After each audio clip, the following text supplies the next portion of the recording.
Namaste, Sadhguru. Namaskar. Sir, you have seen so much of world.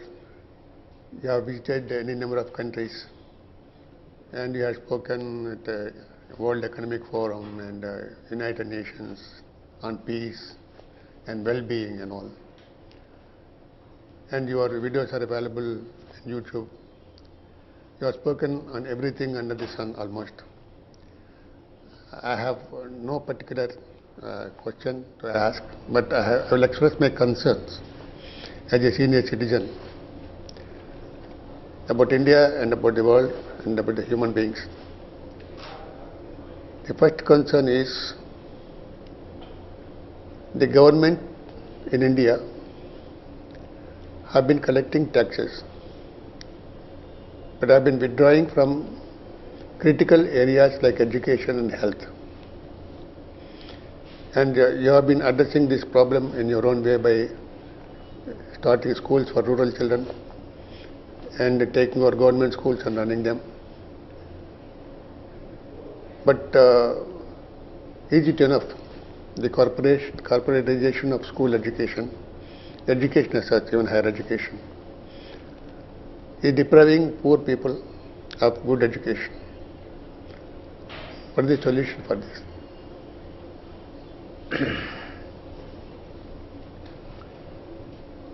We are talking about government collecting taxes, but when it comes to personal income tax, only some 4% of the population is paying tax. Yeah. So government is not really collecting tax, I'm saying. It's time they did, but not enough. Another aspect is asking government to run large-scale operations across the country is not a good idea. In this effort, across the country, maybe in some states it's better, some states it's worse. But largely, at least in the southern states, school infrastructure has been built. The problem is to maintain quality. Yeah. The problem is to get committed teachers in the place. The problem is to keep the corruption out of the school. Yeah. Which we're expecting everything will be okay tomorrow if some new chief minister or prime minister comes, is not a reality, because it's not in their hands to do that. They can do a few things. In policy, they can do some things. In execution, they can do little things, because on the ground, this is the reality of the nation. Yeah. If we want quality education, the only way is to move it into private hands. When you move it into private hands, if you want quality, cost will go up. When cost goes up, it'll become inaccessible to many segments of society, particularly our farming community, which is almost 65%, and variety of others who are economically disadvantaged. So asking government to start more schools is not the solution. I would say the government has built infrastructure with the best intentions. Yes. But they're not able to keep it at the best possible level. I think a time has come that these government schools themselves are contracted to organizations, private sector organizations or non-government organizations. To run them more efficiently, government can supervise and government can subsidize the school so that at a low cost, this can be run in the rural areas of India and many other parts of the country, even in urban areas where there are people who cannot afford it. The important thing is, the only thing we really have is population. Yeah. If we make this population educated, skilled, focused, inspired, balanced, we will see a miracle in the next 25 years. But if we have uneducated, unskilled, uninspired, unfocused, imbalanced youth, we will see a great disaster unfolding. Yeah. It is not that it is either going to be this or that. As usual, India may fall in between. Somewhere it works, somewhere it doesn't work. But I feel in a planned way, if we transfer the government schools to private hands, monitor them so that they are doing what they are required to do, subsidize them so that costs can be very low for the parents who want to bring their children into the school. This would be a way forward, because if it goes completely into private hands, they make investments for infrastructure, cost will go up. Asking private to invest and not asking them to reap the benefits of that investment is a… Bad business. It's a no-go. It won't work. Yeah. This is what we are asking right now. Yeah, yeah. This is not going to work. People won't invest, that's all. See, education is not only about numbers. Right now we have lots of numbers. Probably we have the largest number of children going to school in the world, probably. I don't know the numbers, but I'm sure we could be the largest. We have numbers, but we have no quality. It's very, very important for the nation's growth, for the nation's well-being, that we raise the quality. When we talk about raising the quality, can we raise the quality for all the 100 million children who are going to school? Yeah. Maybe not. We will have to raise the quality wherever possible. Yeah. Wherever quality raises, the cost also will rise. Yeah. So, only when you leave it to private hands, according to the requirements of the marketplace, things will happen. Yeah. Now a uniform thing you try to offer everywhere, it is a nice socialist idea, it's a good idea, but it doesn't work. They say, oh, we got this scheme, that scheme, that scheme. On the ground, what scheme is a question. Yeah. So, I think today, the present administration is kind of thinking of more of execution. But government trying to execute quality education across the country is not a reality in my understanding. But in countries like US and the UK, which adopted the market economy much before India did, they take care of the primary education, at least. Primary education, as you know, in the US and the UK, is managed by government. It is not possible here. So that everybody can have access to education. I'm saying you can still have it. Private can run… government can build infrastructure. Private can run the school. Government can monitor, government can subsidize and ensure quality education is rendered to the children. Why I'm saying this is, comparing ourselves to United States and UK is coming from… we've not really looked at those countries. When you really look at those countries, what makes those countries happen, the dynamics are very different. The widespread education that's happened there for generations of people, you can just pick almost anybody on the street and ask him to teach English language. That's not the case here. Yeah. So, here our realities are different. And we have 25 languages in the country. Yeah. And we want to preserve those languages, we don't want to destroy those languages. At the same time, we want the children to be competent enough to go anywhere in the world. So, we have lots of juggling to do, which is not the same as those nations. Do you think the same thing holds good for health also? Yes, health also, I would say. Actually, at one time I offered that give us all the health centers, rural health centers. We are not interested in making money. Of course. You give us whatever the salary and other things that you're spending on the health center, with the same thing, we will make it doubly efficient. Because it can be done. Yeah, yeah. Government cannot do it because the machinery is too big. The government machinery is too big and unwieldy to be effective and efficient.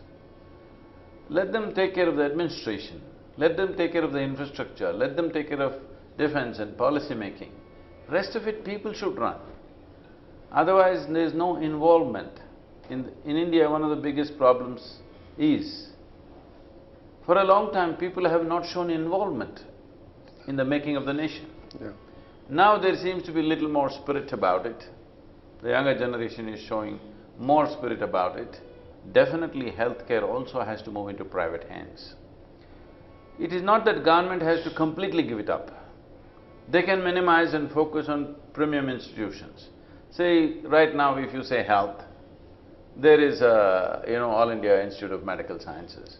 You can keep some institutions where there's research and certain level of thing happening. If you say education, there are IIMs, IITs, the government should keep it.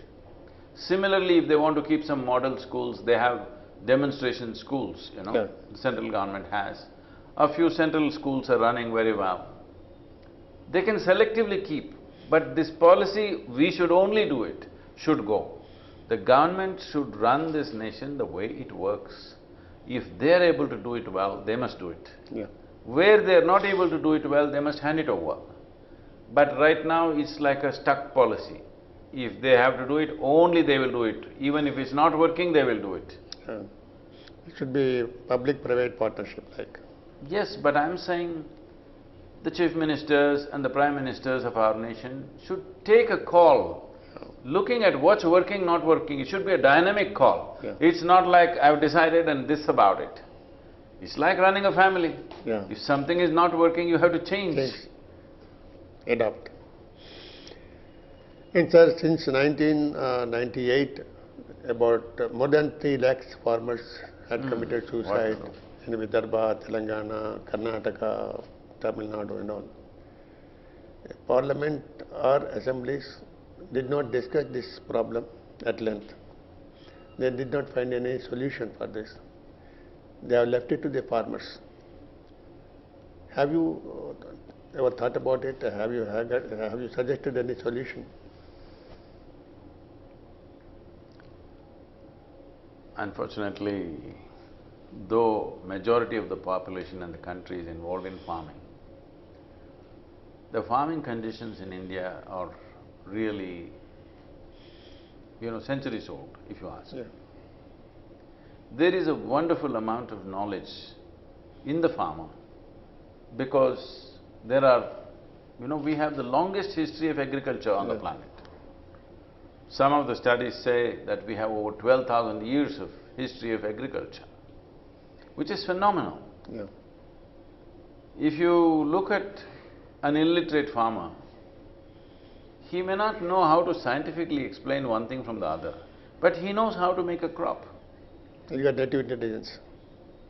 There is a samskara of agriculture in them. They know the land, they know the crops, they know it so well. That's what I was talking to a large group of CEOs. I was telling them, say, I will give you very fertile land. I'll give you 10 acres. 3 of you get together, all MBAs in Harvard, this, that, okay. 3 of you get together, I'll give you 10 acres, very fertile land. You grow one crop and give me the harvest, let me see. Then you will know what it takes. It's not just hard work. Yeah. There is a knowledge that we've taken for granted. We have to harness this knowledge, because if we don't harness this now, it will go away. This is a knowledge gleaned from understanding and experience of thousands of years of farming a particular land, certain type of crops. But unfortunately, we're not making use of this. We have to make use of this. People are talking about taking the knowledge from the lab to the land. I'm saying you must take the knowledge from the farmer to the lab. Yeah. Because there's a profound knowledge out there. But their economic condition has been so bad that they have to kill themselves. It is time that many times with major corporations, I have tried to take these projects, large-scale projects where easily farmers' incomes can be doubled, simply by making sure that the production and the market is in the control of one force. Right now, if you produce well, there will be no market. Yeah. If there is a market and that year there is no production, this is the fate of the farmer year after year. Yeah. Every other product that you make in the country or in the world, the one who produces can determine the price. This is one area where he cannot determine the price. Somebody else determines the price all the time. So there are various issues in this. This is not as simplistic as we are trying to say.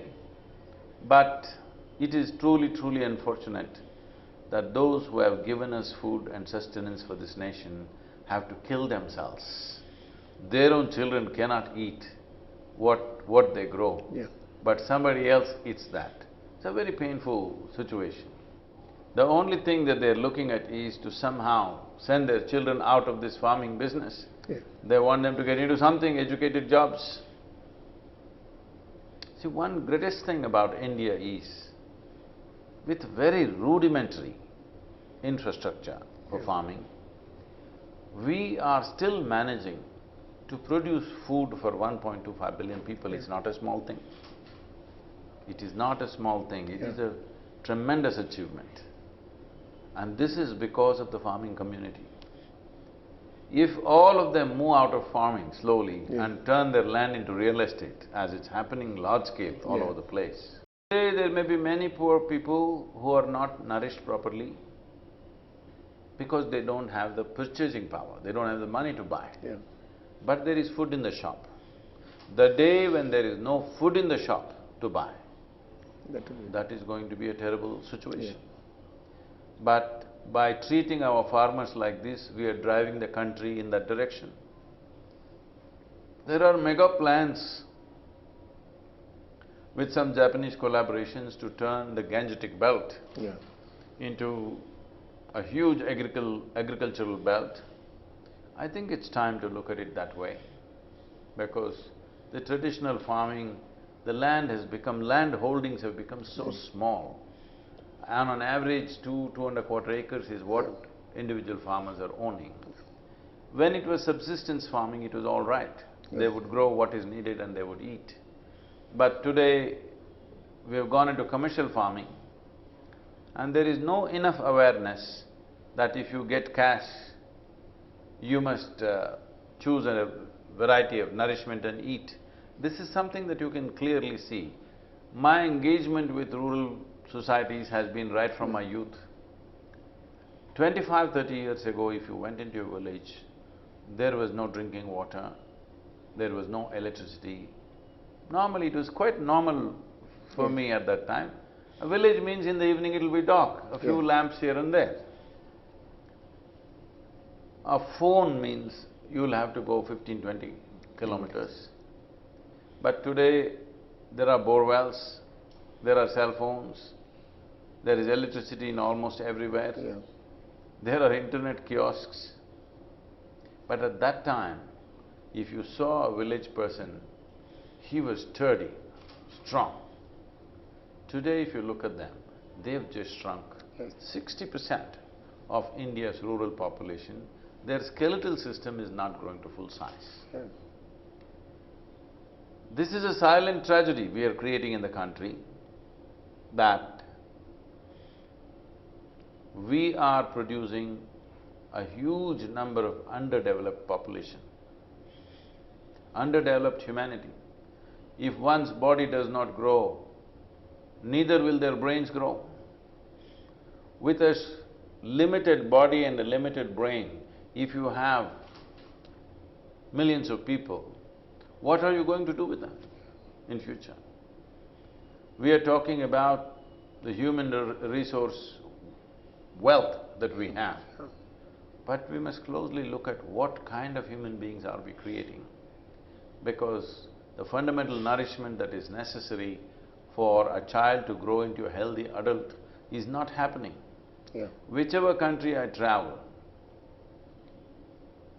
my eyes will first look at how the children are. Believe me, I'm saying this with much pain. Even if you go to remotest parts of Africa, except those famine-ridden areas or war-torn areas. If wherever you go, you will see children are bouncy and healthy. You walk through Indian villages, our children are scrawny like that. This is not good. This is the most fundamental thing. We are a kind of a, we have developed not in a planned way. Some things have shot off to the sky. We are going to the Mars. Tremendous things are being done by Indian people. But on another level, half the people have not eaten properly. We need to level this. We can't level this by making the rich poor. We can only level this by making the poor rich. Of course, of course. You were talking about rivers becoming seasonal streams, and the river water disputes are almost creating civil wars, like you saw Kaveri dispute recently. What is the solution, long-term solution for this? Should the center take over the rivers, or? See, what is in a state if the center tries to take over? You can take over decision-making of who should have how much. But you saw it almost came to a place where state governments were about to reject the Supreme Court order. This means chaos in the country. Total chaos. But when people's pressure becomes too much, the political leadership will take such a call. Because on the ground, when the state starts burning, suppose tomorrow one state rejects the Supreme Court order and say, we will do what we have to do, we don't care what you say, then you're destroying the fundamentals of a nation. So, center taking over is not the thing. I have come up with a plan as to how we can revive these rivers. See, we have two types of rivers in the country. Northern rivers are all ice-fed rivers. They're depleting. But that's a global phenomena, we can't just fix it like that. The volume of ice in the Himalayas, the snowfall in Himalayas has come down so dramatically. From the age of 19, I have trekked in Himalayas almost every year. You go every year. But it is painful to see today that many peaks which were always snow-clad throughout the year are all black and bare now. So, northern rivers are depleting because there is not enough snow. That we can't fix, because that's a global thing. Who cannot? But the southern rivers are all forest-fed rivers. These are depleting. This we can fix. But the northern rivers also we can do something. One simple thing to do is, we need to create a catchment. Unfortunately, it has gone into everybody's minds. Catchment area means that one valley in the mountains where the river originates. That is not the catchment. That is not the only catchment, rather. All along the river, till you see the river to the ocean, all along the river there needs to be vegetation alongside. Then only water will be held and there will be water flowing throughout the year. Otherwise, in rainy seasons it will flood, rest of the time it will go dry. One disastrous solution that we are coming up with is, many states are putting up check dams. If you put up these check dams in all these rivers, believe me, in another 10 years' time, 15 years' time, you will have a string of pools of water, but there is no flowing river. Because the volume of water is decreasing. By putting a check dam, a particular town or a particular village may get to exploit it. We are still thinking in terms of how to use the river. We are not thinking in terms of how to save the river. Because we've taken these things for granted. We think Krishna, Kaveri, Godavari will flow forever. No. If you remove the source from which the water comes to them, they will not flow. Already some of these rivers are not touching the ocean for a few months a year. So this is not a simple thing. With 1.25 billion population, if there is a serious water scarcity, we are a land, the very name India comes from that it's a river civilization. Along a river bank, Yeah. We have evolved. But today we are not taking care of these rivers. It is very important, the entire length of the river that flows in our land. We must create vegetation on both sides of the river. Yeah. If we don't do this now, if we start now, it'll take 15 years at least. If we don't start now, if we don't treat this as an emergency and start now, I don't think our children and their children can live well on this land. Do you think that, since you have referred to this, do you think this demonetization idea or the decision was a good decision implemented in a bad way, or it's not a good decision at all? It's a hard decision. It is a decision with which the Prime Minister has risked his political future in many ways. But it's a great decision. Because the problem is not just of black money. The problem is of counterfeit. Counterfeit which is of the same quality as what you print in your mint. Same quality. Even if you take it to your bank, a banker is not capable of making out because that also has been printed in some other mint. Yeah. Some other countries. So, what is the volume of this? What I have heard from other nations, those who are in the know, the percentages are disastrous. When I was talking to some kids in one of the developed nations, who are, who are people who have their ear to the ground, they know what's happening. Yeah. When I was discussing India's economy, they said, India will never be an economic power. I said, why? They said, your very currency is not in your hands. You got a big hole there. Yeah. And you can't run an economy like that. There was a time when 12% of the American dollars became counterfeit. So they changed the technology of printing. Now they say it's 2%.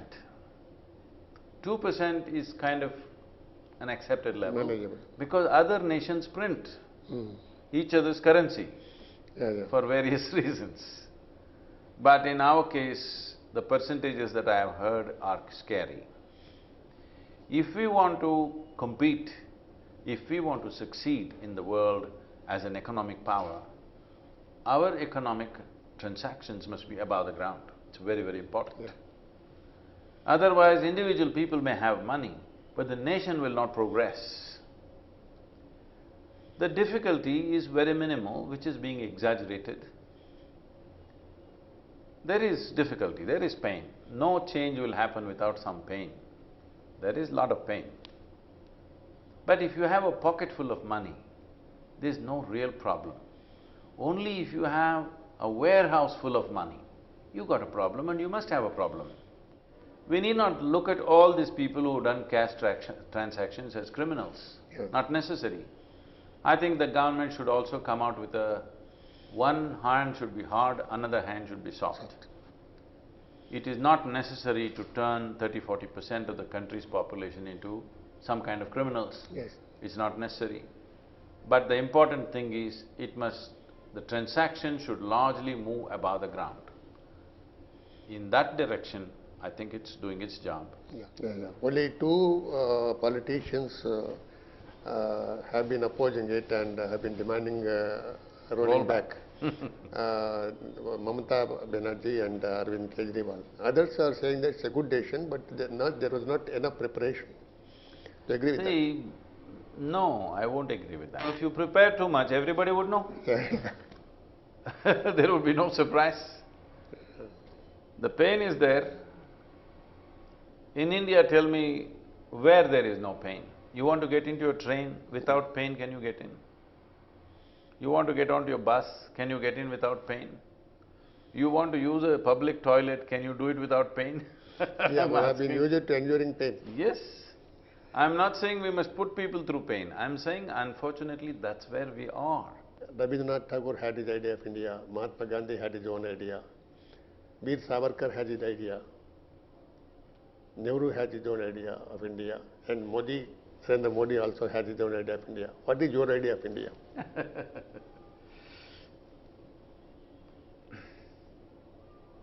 Whatever is our idea, it should not be an implant from another country. Yes. Because we are a unique nation. We are a unique set of people. Nations are always formed upon the sameness of language or religion or race. Sameness is the way. Yeah. We are as diverse as we can be. If you travel 100 kilometers, they speak a different language, Yeah. they look different, they eat different, everything is different about people. But we have stayed together, not just for now. For thousands of years, people have experienced this as one nation, even when politically we were over 200 entities. Yeah. Even politically when we were over 200 entities, still people saw this as one nation, both from inside and outside. What is it that always bound this as a nation? We must look at this. Why people refer to this as Bharat, which is one nation, though different kings, different political entities were managing it. If you look at this, there's only one quality. We think differently, we look different, we eat different, we dress different, everything is different. But there's one thing about us, we have always been seekers of truth and liberation. We've never been believers of anything. Yeah. We've always been seekers. In this seeking, we were held together. It's very important that we maintain this ethos. Otherwise, a Tamil person, if he meets a Gujarati person, he will wonder, why am I with this guy? Yeah. But both the highest value is freedom. For both the highest value is mukti. It is because of this we have been held together. This is a subtle force which has held us together so well. We should not destroy that. If we destroy that, then we won't know why we are together.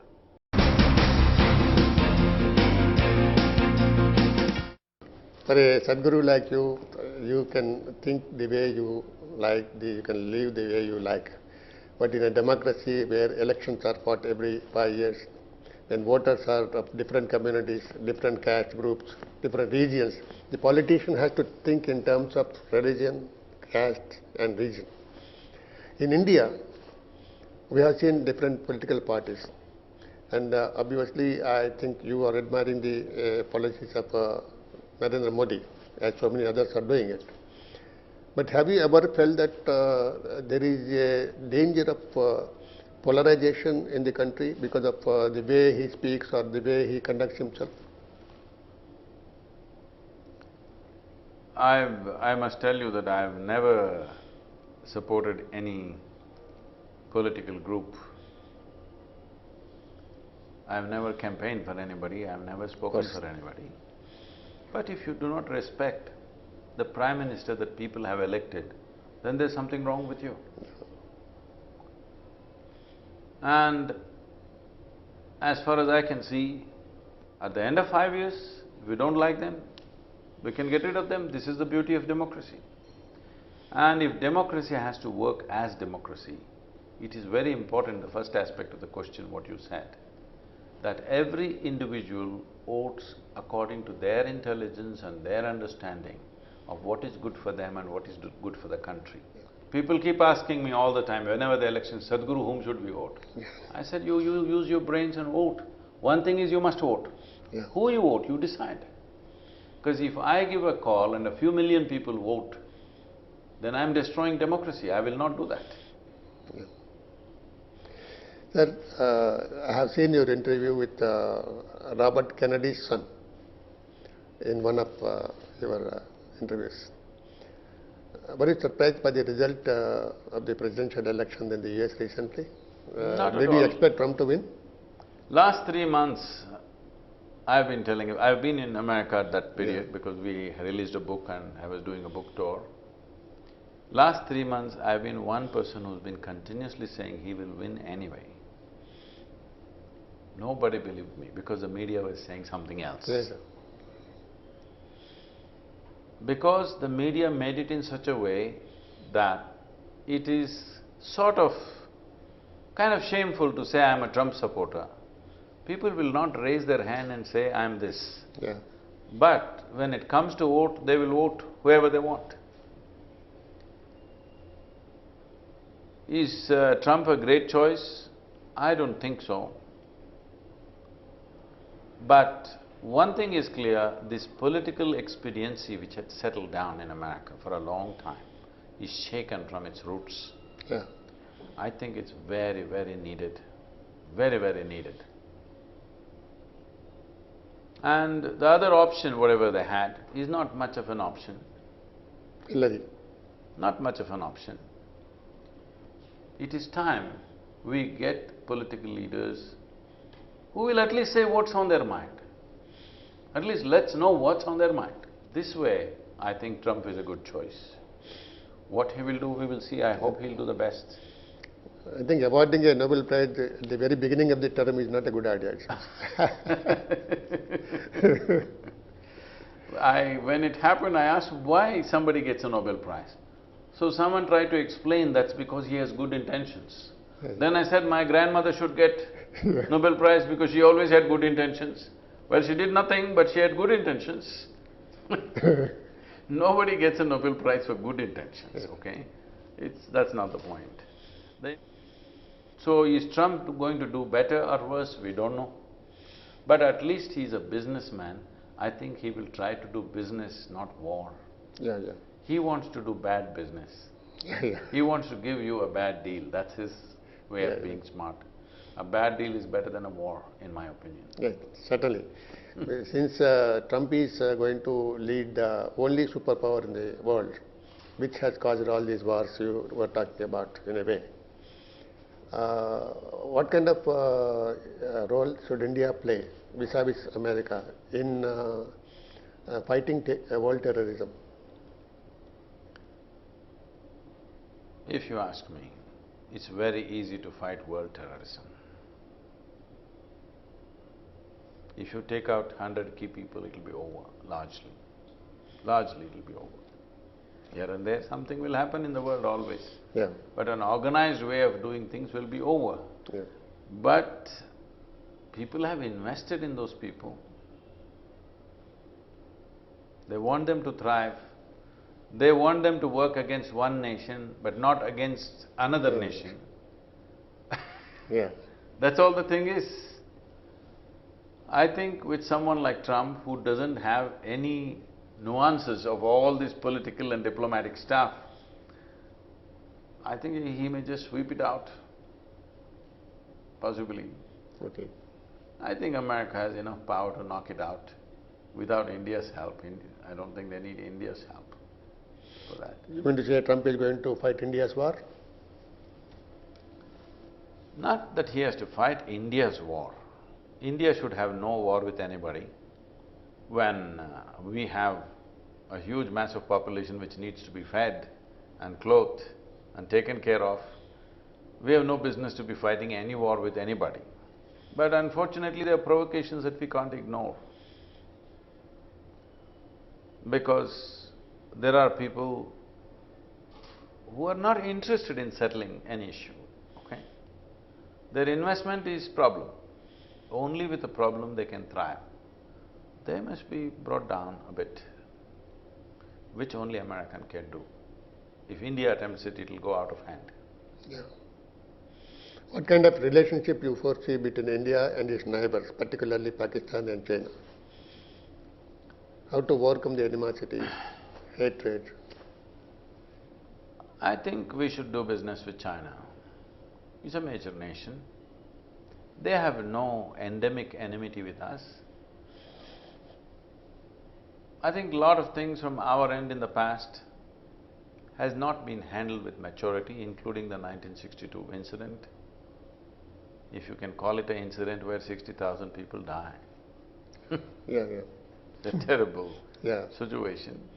I think we lacked maturity in those days. I mean, I'm not trying to blame the politicians of the past. That was our understanding, maybe. Yeah. That time, that's what we were capable We of. did not expect a war and… Yes. And since then also, we've been carrying this backlog that China attacked us and whatever. and we've not treated the Chinese properly. Chinese are very particular that they are treated with respect, very particular. That's their culture. Of course.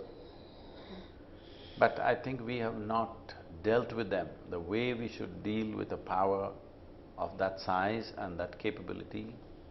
Being an Asian nation, we could have used it for the, two-way Mutual benefit of the situation, but unfortunately we've kind of missed that, and they've leaned towards Pakistan now. It's very good to have your neighbor as your friend, rather than always watching your back. In your view, it is better to quote China than America. No, why either or? Quote both. We are a large enough nation. Yeah. We can have a good relationship with Russia, China, United States and everybody. Why not? Yeah. Did you ever discuss this idea with the Prime Minister, Narendra Modi? See, it's not that he's not capable of thinking of these things, he's conscious. There are many probably limitations in execution. That's the case with all Prime Ministers, I believe. Yes, they don't but for take the first advice time… from people like you. For the first time, from what I know, the Foreign Service has been kept more active than ever before. Ever before. Every ambassador and every Indian embassy that is there, they've been given a mandate that they must develop business in that country. Not just sitting there as a representative. All of them are out to develop business in that country. Wherever you go, all ambassadors are working towards this, which is a very good thing. Because trade is one way that you can avoid a lot of conflict. If you have invested in my property and I have invested in your property, definitely I'm not going to bomb you, right? Yeah. Being a Gujarati, he should to develop business, I have no doubt about it. But what about peace, building bridges? See, building bridge effort, lot happened. But there are some people who don't want a bridge. They want a chasm, always. Because that's the only way they can thrive. With them you have to deal with little bit of force, I think, which is being done. We don't have to get into a war-like situation, but I think some amount of deterrent, if it's not done, then it's meaningless. And our armed forces will become without any morale when you tie their hands and make them sit on the border and get killed every day. You have to give them the latitude to take a call as to what is the thing that needs to be done for a certain kind of aggression that happens. What is a fitting reply? It's something that a soldier should decide. It is not something that a politician should meddle with all the time. There are two proposals in democracy, the way we are. One is to go for the presidential system like the US. The other is to have elections simultaneously for both Parliament and Assembly. This is floated by Prime Minister Modi. Do you think a presidential system will be better suited than this parliamentary democracy? See, though it's parliamentary democracy in India,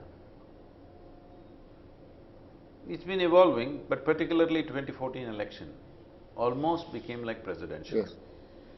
It was more pro-Modi or against Modi? In people's minds, it's become like this.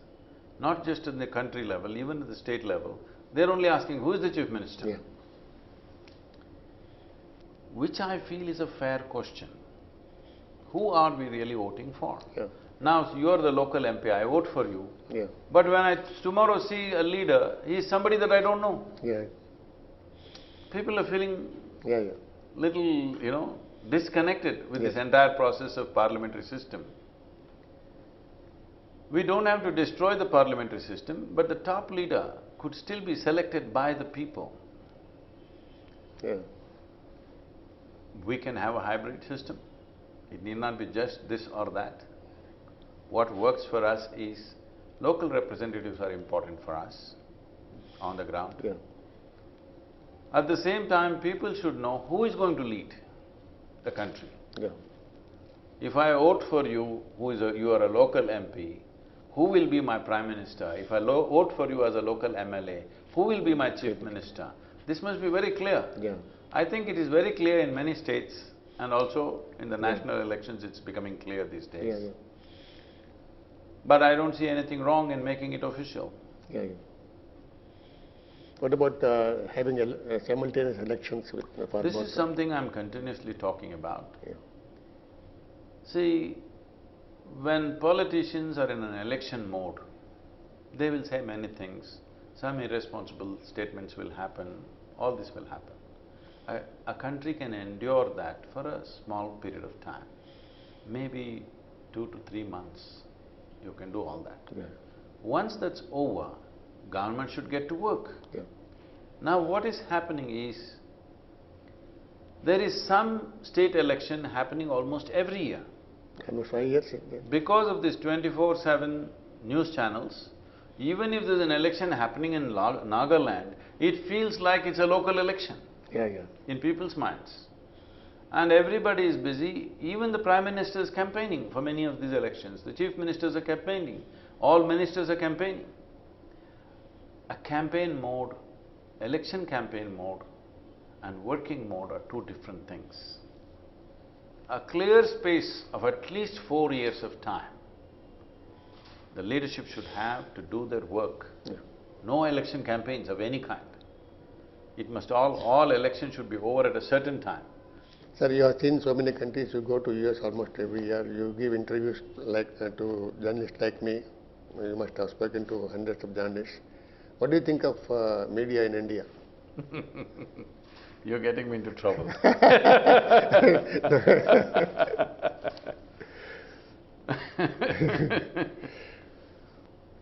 But we must also understand media is one important pillar of democracy. Yeah. If you make it into your full-fledged business, then there is a serious problem in this. Very serious problem. Yeah. More serious than public may recognize.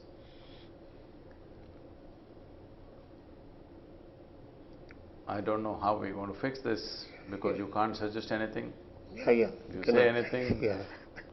Social media is gaining momentum Yeah. simply because the youth does not believe the media anymore. Yeah, social media has gained ascendancy.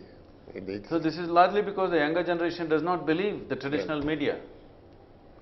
We are still a generation where we'll open the newspaper in the morning and read. We are satisfied only with that. Yeah. But the younger generation doesn't like it. Yeah. They will check on the social media what everybody is On saying. the mobile, yes. Sir, you started your journey with yoga, and you recently said if Americans start doing yoga, the whole world would follow. You have been teaching yoga all over the world. What is your impression of India taking to yoga and America taking to yoga? Where do we stand?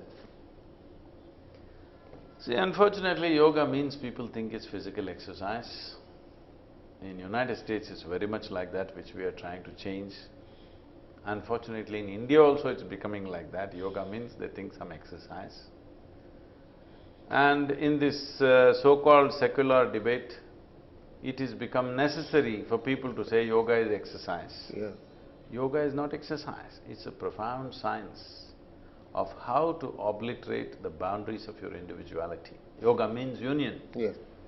You and the universe, right now in your experience, feel like separate. It is from this separation all evil springs.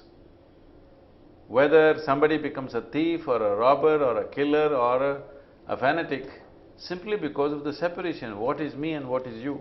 Yeah. So yoga means if you sit here, in your experience you are able to remove that separation and you are able to experience the union with everything. Ultimately, this is the only thing which will settle you. There is a whole science of understanding human mechanism, how it functions, how it sets up its boundaries, how to consciously erase these boundaries, so there is a deep sense of union with everything around you. Yeah. This is not a morality, this is humanity at its core. Instead of that, we are trying to promote yoga as a physical exercise. Yes, it could be beneficial, but this is like you took your airplane and used it like a bullock cart. Yeah. Yeah. I'm trying to make it fly once again. Okay. I hope you will be successful. Are you very hopeful about? Yes, yes, tremendous response across the world. Yes. Tremendous response. Thank you so much, sir. Thank you for your time.